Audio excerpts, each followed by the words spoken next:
দর্শক দেখুন, আগামীকাল অর্থাৎ 2রা জানুয়ারি চট্টগ্রাম আদালতে চিন্ময় প্রভুর জামিনের হিয়ারিং হওয়ার কথা।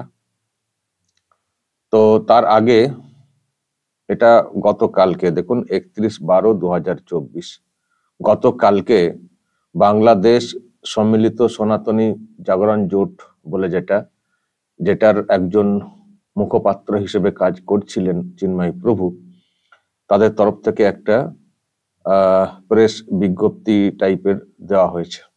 কি লেখা হয়েছে? আগামী 2 জানুয়ারি চিন্ময় কৃষ্ণ দাস প্রভুর জামিন শুনানিকে কেন্দ্র করে চট্টগ্রামের সনাতনী সম্প্রদায়ের কাউকে আদালত ভবনে না যাওয়ার আহ্বান। তারপরে লেখা, প্রিয় চট্টগ্রামের সনাতনী সম্প্রদায়, আপনারা ইতিমধ্যেই অবগত আছেন 26শে নভেম্বর 2024 বাংলাদেশ সম্মিলিত সনাতনী জাগরণ জোটের মুখপাত্র চিন্ময় কৃষ্ণ দাস প্রভুর জামিনকে কেন্দ্র করে একটি গোষ্ঠী ঘোলা জলে মাছ শিকার করার অপচেষ্টা করেছে। সেই গোষ্ঠীটি আজও সক্রিয় বলে আমাদের অনুমান। তারা আমাদের ন্যায্য শান্তিপূর্ণ আন্দোলনকে ভিন্ন খাতে প্রবাহিত করতে মরিয়া হয়ে উঠেছে। পক্ষান্তরে আমরা সর্বদা আইন ও প্রশাসনের প্রতি আস্থাশীল। তাই আগামী 2রা জানুয়ারি 2025 আইনজীবী ব্যতীত অন্যান্য সনাতনী সম্প্রদায়ের কাউকে আদালত প্রাঙ্গণে না যাওয়ার আহ্বান জানানো হচ্ছে, যেন দুষ্কৃতিকারীরা পুনরায় কোনো ষড়যন্ত্রের জাল বুনে সংখ্যালঘু হিন্দু সম্প্রদায়কে ক্ষতিগ্রস্ত করতে না পারে। এই একটা লেখা বার্তা দেখছি সোশ্যাল মিডিয়াতে ছাড়া হয়েছে। প্রিয় দর্শক, আমি শফিকুল ইসলাম এবং আপনারা দেখছেন আরামবাগ টিভি। এখন কি হবে কালকে জানি না, আবার শুনছি কোর্ট বন্ধ থাকবে নাকি এটাও বলা হচ্ছে। তবে এটা স্পেশালি হিয়ারিং এর জন্য রাখা হবে কিনা সেটা দেখতে হবে। চিন্ময় প্রভু অনেকগুলো দিন হয়ে গেল উনি জেলবন্দি রয়েছেন এবং আমি তো শুনছিলাম যে উনি অসুস্থ হয়ে পড়েছেন। তো কালকে কি হবে, এবং ওনার যারা আইনজীবী তাদেরকেও তো সব আক্রমণ করা হয়েছে, অসুস্থ হয়ে রয়েছেন। তো শেষ পর্যন্ত কে দাঁড়াতে পারবেন ওখানে বা দাঁড়াতে দেওয়া হবে কিনা, এর আগে যে ধরনের ফতোয়া ছিল যে ওনার জামিনের বিষয়ে আইনজীবী বা কেউ দাঁড়ালেই তার একেবারে মুন্ডু কেটে নেওয়া হবে, মেরে ফেলা হবে, এই যে বলা হয়েছিল না, একটা থ্রেট তো দেওয়া হয়েছিল। ফলে হয়তো সময় অনেকটা গড়িয়েছে, পেরিয়ে এসছে। তারপরেও আগামীকাল শুনানির পরিবেশ চট্টগ্রাম আদালতে থাকবে কিনা সেটা কিন্তু একটা প্রশ্নের এবং খুবই কৌতূহলের। কালকে আমরা নজর রাখবো কি হচ্ছে সেখানে, আদৌ হিয়ারিংটা ঠিক সময় হচ্ছে কিনা, বা কালকে আমরা আরো জানতে পারবো চিন্ময় প্রভুর শারীরিক অবস্থা কেমন রয়েছে। দর্শক, আপনাদের কি মনে হয় কালকে কি সরকার পক্ষ মানে জামিন দেওয়ার ক্ষেত্রে সদিচ্ছা দেখাবে নাকি জামিন আটকানোর ক্ষেত্রে সদিচ্ছা দেখাবে? আপনাদের কি মনে হয়, কি মনে হচ্ছে আপনাদের? দেখুন, আমি তো একটা কথা বলবো, সরকার পক্ষ কিন্তু মানে ওখানকার শাসক তারা কিন্তু সফল হয়ে গেছে। সফল হয়ে গেছে কেন বলছি কথাটা, দুটো ব্যাপার। একটা তো ডিরেক্টলি যেটা, যে যতদিন চিন্ময় প্রভু বাইরে ছিলেন ততদিন ওখানকার শাসককে অতিষ্ঠ করে তুলছিলেন কার্যত। মানে এত এই সনাতনী জাগরণ মঞ্চের ব্যানারে এত মানে জাগরণ ঘটানোর কাজ করছিলেন, সভা সমিতি করছিলেন এবং সেখানে উপচে পড়ছিল ভিড়। চিন্ময় প্রভু গ্রেপ্তার হওয়ার পর দর্শক ভালো করে লক্ষ্য করবেন, আর কিন্তু সেই ধরনের কোনো প্রোগ্রাম হয়নি। মাঝখানে কিছু কিছু জায়গাতে প্রোগ্রাম ঠিক হয়েছিল, কিন্তু সেটাও হয়নি।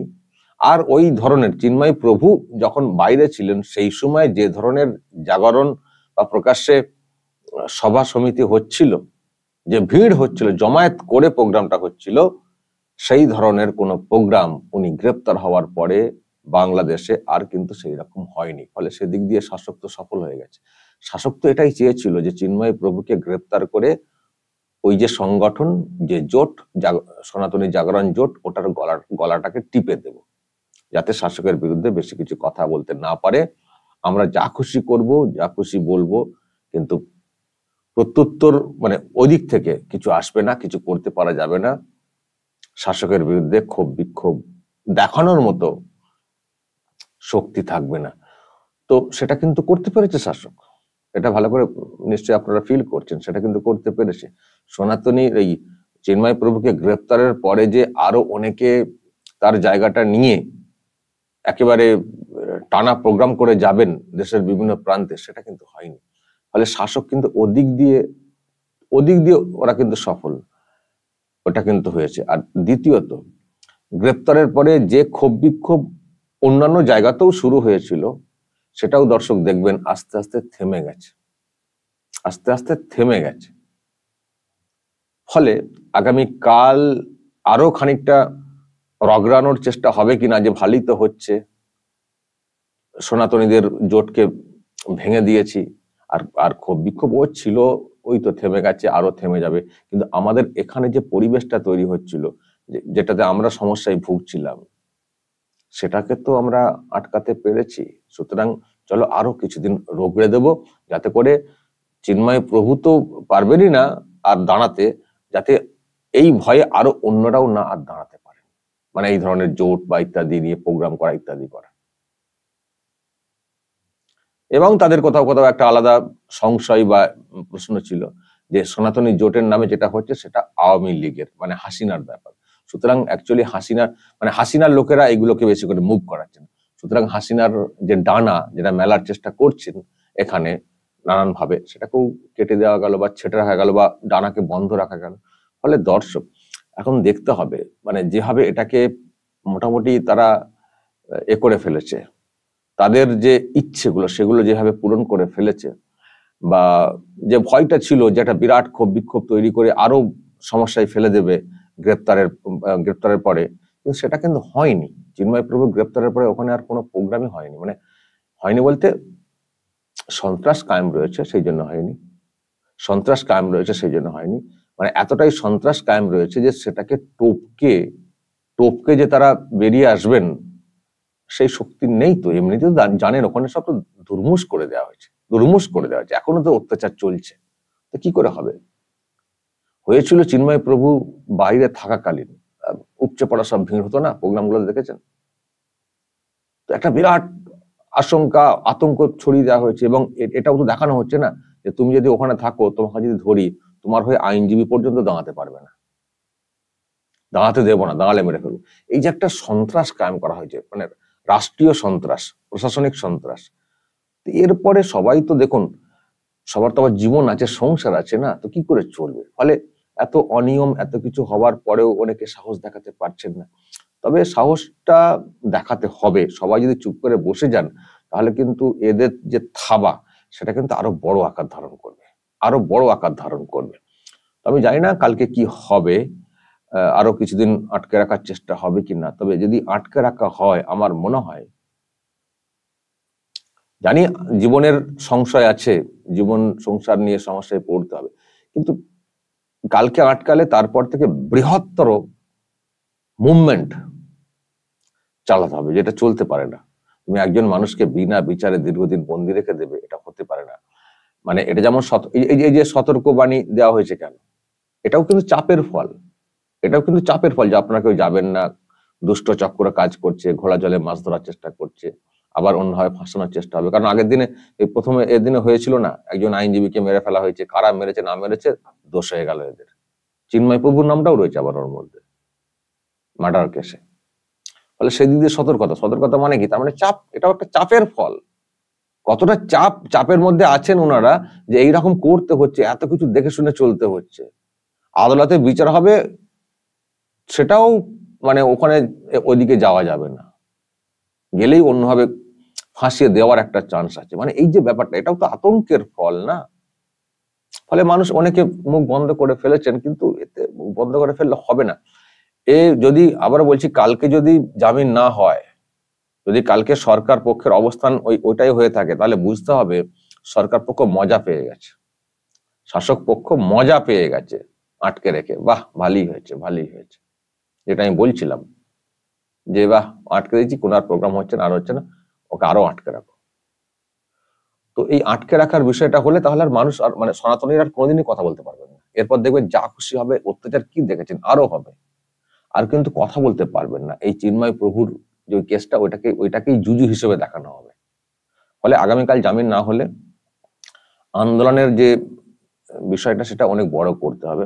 আর আমার মনে হয় বাংলাদেশে যারা আছেন তারা তো আতঙ্কের মধ্যেই আছেন, তার বাইরে থেকে অন্যান্য জায়গাতে যেসব চলছিল ক্ষোভ বিক্ষোভ, তার মাত্রা অনেক বাড়াতে হবে। এবং আরো যদি অন্য কোনো ভাবে হস্তক্ষেপ করা যায়, যে একজন মানুষকে এইভাবে আটকে রাখা হচ্ছে, অন্যভাবে যদি হস্তক্ষেপ করা যায়, সেটাও করতে হবে, সেটাও করতে হবে। কারণ যা শুরু হয়েছে, আমি তো কালকে দেখেছিলাম যে ওখানে এখন আবার ইসকনের ব্যাংক অ্যাকাউন্টের ব্যাপার স্যাপার নিয়ে আবার প্রশ্ন তোলা হয়েছে।